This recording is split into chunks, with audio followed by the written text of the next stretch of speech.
책 한 권을 통해 나 자신과 대화 나누는 시간. 나를 만나는 문장들 희소코치입니다. 오늘은 이 문장으로 이야기를 시작해 볼게요. 두려울 때 나는 다만 고요함에 머물려 했다. 그래야 삶이 건네는 소리에 귀를 기울일 수 있으니까. 그리고 대개는 거기에 길이 있었다. 네, 푸르른 6월이 시작되었습니다. 6월 어떻게 시작하고 계신가요? 이 초여름에 우리는 한재우 작가의 빤야 이야기를 만나고 있습니다. 지난 2달 동안 헤르만 헤세의 데미안을 진하게 만났고요. 그리고 조금 가볍게 읽어볼까 하면서 우화 형식인 빤야 이야기를 골랐지만 지난 한 주 동안 읽으면서 와, 우화지만 가슴을 쿵하게 뭔가 울림이 있는 그런 경험들을 이어나가고 있는데요. 여러분들은 어떠신가요? 방금 읽어드린 문장은 이 책의 표지에 있었던 문장이에요.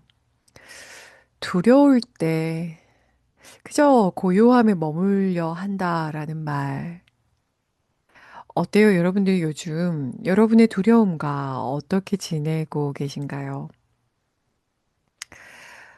그리고 여러분들의 삶에서는 지금 고요함이 얼마나 있나요? 삶이 걷는 소리에 귀를 기울인다.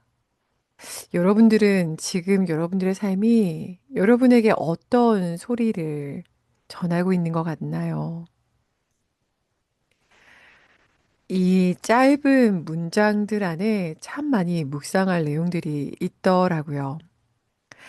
그러면 오늘은 1주차 때 제가 읽으면서 인상적이었던 부분 중심으로 또 내용 나눔을 해드리도록 하겠습니다. 들으시면서 여러분들이 읽으셨던 내용하고는 또 어떻게 같고 다른지 한번 살펴봐 주세요.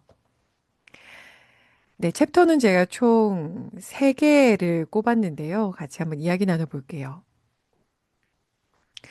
첫 번째는 두려움에 대한 오해입니다.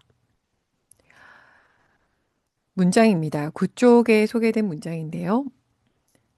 결국 깨달은 것은 두려움은 없앨 수 없다는 것, 아니, 없애서도 안 된다는 것이었습니다.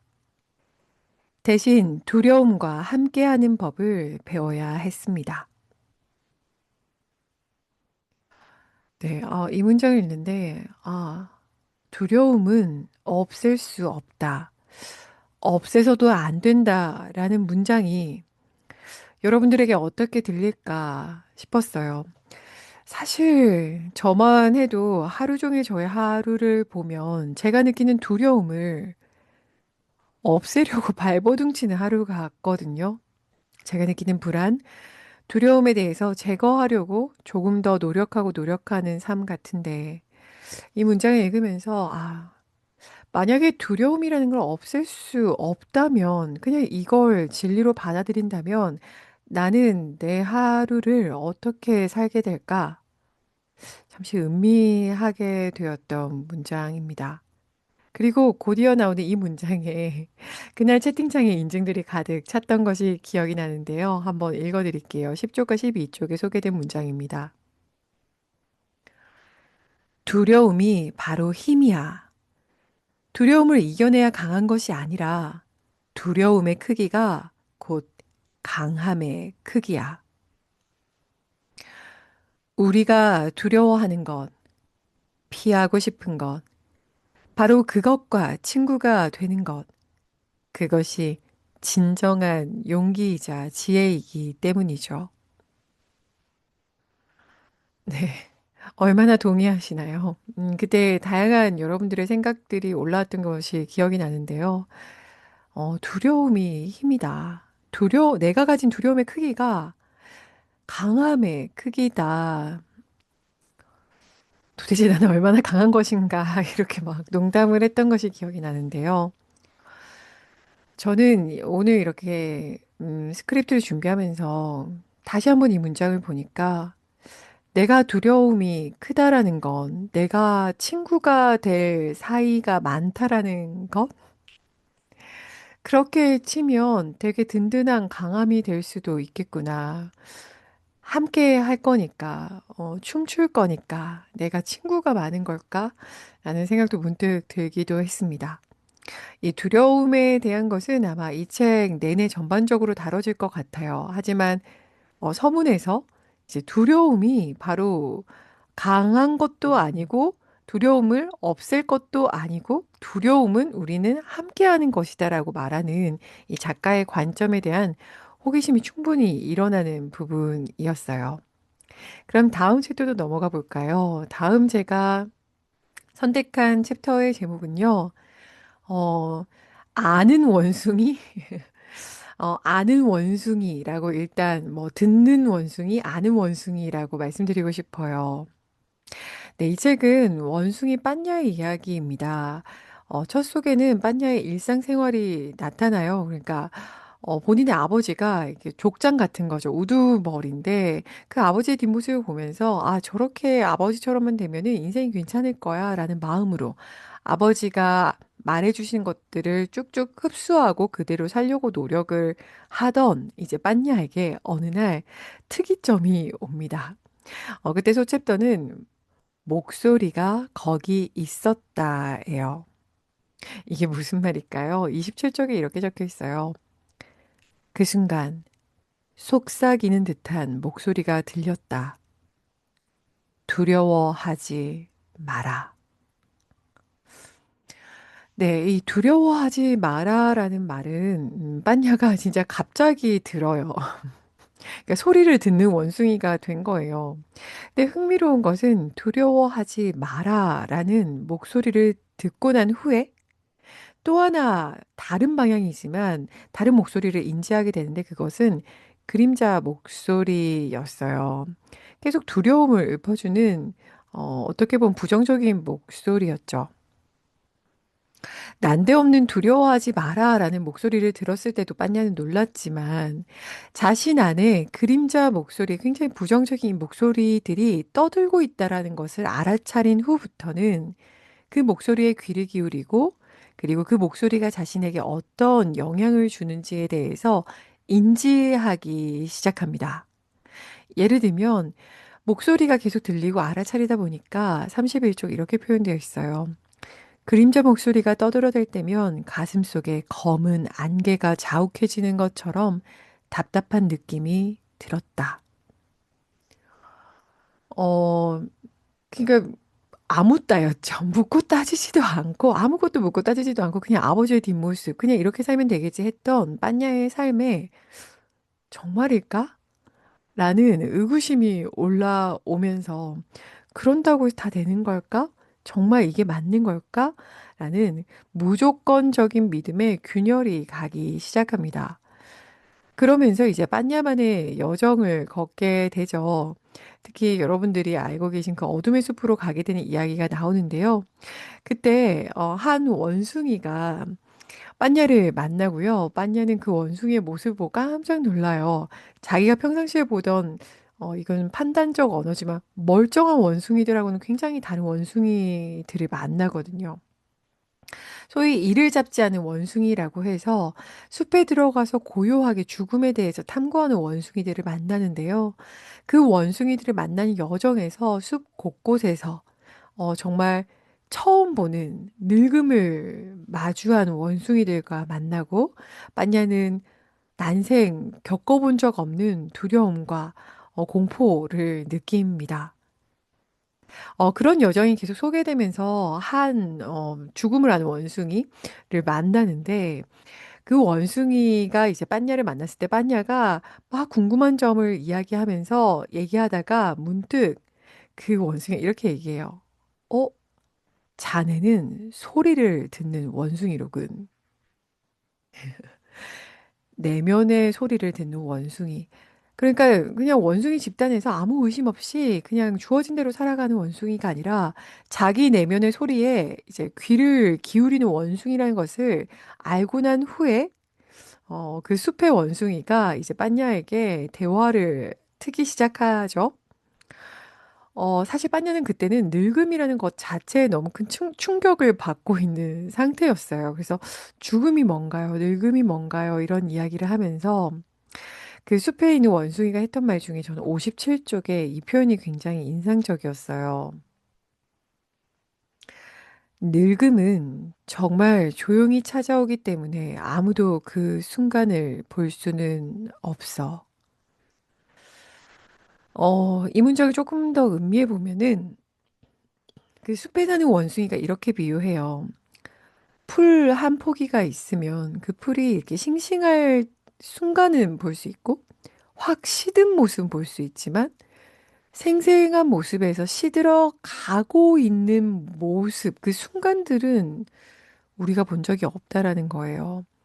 그러니까 우리네 삶에서도 늙음이라는 것도 정말 조용히 찾아오는 것이기 때문에 늙음이 오고 있는 순간은 아무도 볼 수 없다라는 것입니다. 숲 원숭이는 빤냐에게 굉장히 기쁘게 축하합니다. 축하하네. 이제 자네는 죽음을 아는 원숭이로 거듭났다네.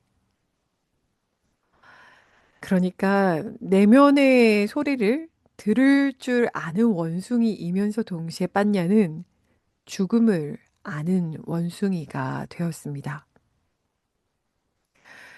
그렇게 빤냐는 점점 더 내면의 목소리에 귀 기울이고 자신만의 여정을 좀 더 떠나게 되는데요. 사실 새로운 개념이 하나가 등장해요. 바로 책을 읽으신 분들은 아시겠지만 마르가입니다. 마르가가 무엇인가요? 라고 했을 때 숲 원숭이는 이렇게 이야기합니다. 68쪽입니다. 그건 이번 삶에서 도달해야 할 그대만의 자리네. 길, 해답, 살아가야 할 이유, 삶에서 도달해야 할 목적지이기도 하지. 와, 뭐, 다양한 표현이 있지만, 이 표현을 듣는 순간, 우리 모두는 열망할 거예요. 그러게. 한번 내가 살아가는 동안에 나의 삶은 무엇을 위한 것일까? 나는 누구인가? 나는 어떤 삶을 살아야 할까? 이런 화두, 우리 모두에게 있죠. 빠냐 역시 마르가라는 표현이 낯설지만 새롭지만 곧장 호기심을 갖습니다. 어, 그럼 마르가를 어떻게 찾아요? 제 말이요. 읽으면서 저도 같이, 빠냐랑 같이 마르가 그러니까 어떻게 찾는 거예요? 라는 마음에 탁 들어섰었는데요. 그때 수 원숭이가 이렇게 이야기합니다. 68쪽과 70쪽에 나오는 문장입니다. 자네에게 어떤 문제가 있다면 그 문제를 향해 곧장 나아가게. 그 길 위에서 마르가를 찾게 될 걸세. 살다 보면 반복해서 나타나는 문제가 있거든. 자네를 움켜쥐고 놓아주지 않는 것 말이야. 이걸 해결하지 않으면 내 삶이 앞으로 나아갈 수 없을 것 같은 불안한 감정이 드는데 그 문제가 바로 마르가가 보내는 신호일세. 뭐 어제 햇빛 나눔에서도 제가 이렇게 싫어 이런 마음을 표현해 저 이거 읽으면서 또 와 꼭 뭐 문제를 향해 꼭 그냥 좀 쉽게 주시면 안 되나요 마르가니 막 이러면서 저의 속마음도 그랬는데요. 근데 사실은 이 문장을 곱씹다 보면 제 개인적으로는 읽었을 때 맞아라는 어떤 알 수 없는 이제 저의 목소리죠. 저의 목소리 소리를 들었는데요. 저 역시 요즘에 한 1, 2년, 2, 3년에 거쳐서 계속 저를 움켜쥐고 놓아주지 않는 반복해서 나타나는 어떤 문제, 고민이 있는데 그냥 직감적으로 알고 있어요. 얘를 해결해야 내 삶이 앞으로 나아갈 수 있다라는 걸요. 근데 그게 반복해서 나타나는 이유가 있겠죠. 여간 어려운 게 아니에요. 예전에 저로 수많은 노력으로 그것을 해결해 보려고 했는데 잘 안 돼서 계속 제 삶에 남아 있는 거겠죠? 그래서 이 문장을 보면서 머리로는 알지만 내 삶에 반복해서 나타나는 문제 분명히 있고 나를 움켜쥐고 언제나 들었다 놨다 하고 얘 때문에 내 삶이 안 되는 것 같은 이 느낌, 얘만 없어지면 좋겠다라는 느낌이 있는 문제가 확실히 있는데 그게 마르가가 보내는 신호인 것도 알겠는데 그 길로 나아가는 거 정말 쉽지 않다. 라고 느낄 때쯤, 음, 이제 숲 원숭이가 빤냐에게 하는 이 조언이 저에게 조금 힘이 됐어요. 빤냐도 직감했겠죠. 이거 쉽지 않을 것 같은데 어떻게 해야 되나요? 이거 진짜 할 수 있는 건가요? 라는 입장을 보여주니까 숲 원숭이가 이렇게 이야기해요. 결심과 기억. 마르가를 반드시 찾겠다는 결심. 그리고 그 결심을 잊지 않는 기억. 자네가 진실로 결심하고 기억한다면 마르가는 계속 자네에게 길을 알려줄 거야. 새벽에 읽는데 마음이 쿵했던 문장이었어요. 결심. 마르가를 반드시 찾겠다는 결심.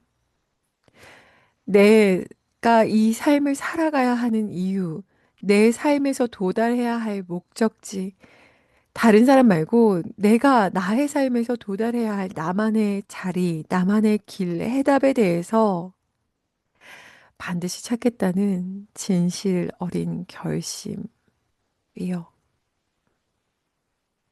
그 결심을 하고 그 결심을 했다라는 걸 기억만 한다면 마르가는 계속 우리에게 길을 알려줄 거라고 합니다. 그 다음 챕터가 이런 질문이 있었어요. 한참을 이 페이지에서 제가 못 넘어갔던 기억이 나요. 76쪽인데요. 소제목은 나는 무엇 때문에 괴로웠을까인데 거기 딱 문장이 세 개 적혀 있어요. 나의 문제는 무엇인가? 무엇이 나를 힘들게 하는가? 나는 무엇 때문에 괴로웠던가?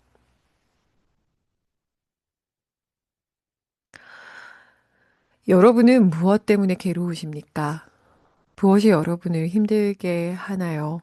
이건 정말 눈을 감고 묻고 묻고 묻고 저 바다 끝에 있는 내가 정말 두려워하는 것, 내가 정말 괴로워하는 것, 그 본질과 마주할 수 있는 질문 같거든요.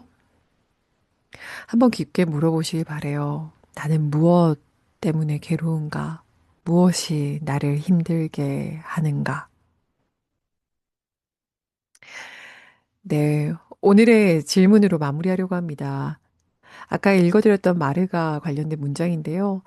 살다 보면 반복해서 나타나는 문제가 있거든. 자네를 움켜쥐고 놓아주지 않는 것 말이야.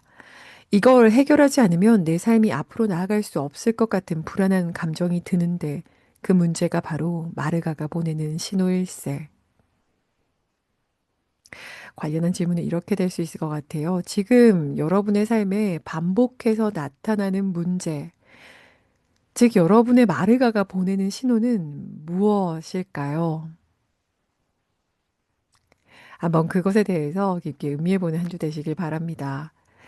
네, 마지막 그럼에도 불구하고 빤냐가 우리에게 하는 응원을 말씀드리고 싶네요. 숲 원숭이가 이렇게 혼란에 빠진 빤냐에게 이런 말을 해요. 빤냐는 완전한 지혜라는 뜻으로 쓰인다네. 자네는 이미 완전한 지혜를 가지고 있다는 사실을 기억하게나. 네, 오늘의 문장이 여러분들에게 작은 멈춤이 되길 바랍니다. 더 깊은 이야기는 뉴스레터 토요일 아침엔 나를 만나요에서 이어갈게요. 오늘도 자신과 대화 나누는 순간들이 있길 바랍니다. 감사합니다.